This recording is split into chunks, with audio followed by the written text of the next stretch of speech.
So first of all, Jacob said that I have to back up Russia. Why is it my duty to back up Russia? My duty is not to back up Russia. My duty here is to say that U.S. should not go into Syria. You brought up Iraq earlier, saying that talking about the withdrawal of Iraq. Did you ever talk about the withdrawal of Afghanistan though, where it was the same, pretty much the same story, where we wanted to topple the Taliban government, except now it's ISIS or Assad. I still don't know what you were going to do there. But if you want to topple somebody, if you go back to Afghanistan, we would try to topple the Taliban government. It was a complete disaster. You want to do that again? You just said that we spent 40 years in the Middle East. Yeah, why do you want to spend more time there? I mean, the Taliban government, the Taliban government is already threatening to retake power in many places. The U.S. failed to win because of the majority of its forces already left in 2014. Why would you want to stay in a war there? Also, you made the claim that there's sectarian warfare in Syria. Well, that's true. Then why would you want to go to a war where there's plenty more disaster? You're just going to cause more chaos. According to Niall Ferguson, a historian from Harvard University, there's at least 5 groups fighting in Syria. Who knows how that will end? And also, there's potential for violence to escalate even further even further, and for neighborhood countries to be destabilized.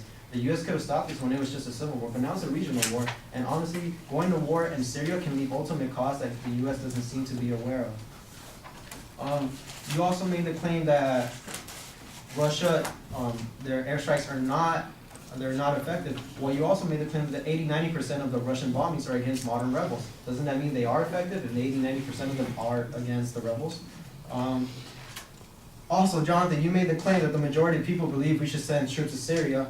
Well, that's the reason why we should send troops to Syria, right? Well, according to Donald Trump, he believes everybody loves him and that he should be the next president. Should Donald Trump be the next president? Popular vote here. Just because people believe it doesn't mean it should happen. Also, Jacob, you said I was downgrading the amount of money that we're sending to Lebanon. Well, then, if I'm downgrading the money we're sending to Lebanon, it's better because that means that we're sending more money than I'm actually saying, which means we're helping out even more than just humanitarian aid instead of warfare. We don't have to go to war. We have other options, you know. Having a war is not going to solve this problem. According to Jenna Slacks from Talking Points, the way to end the war in Syria is to cease fire from both sides. Russia, Iran, and others must stop arming and funding the Syrian regime. Also, U.S. military involvement in Syria would just cause chaos, but a negotiation with Assad would be more peaceful. U.S. Secretary of State John Kerry has said that Syria's President Assad has to go, but the timing of this departure should be decided through negotiation. Now, this was said on September 19, 2015. He also said, we hope Russia and Iran can influence him to transition because that's what's preventing this crisis from ending. Now, what happened in November 7th?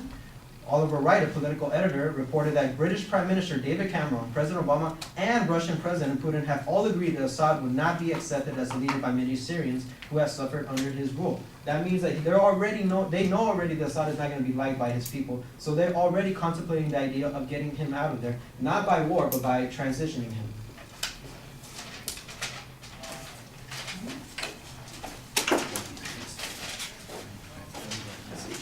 Drake versus Meek Mill going on this.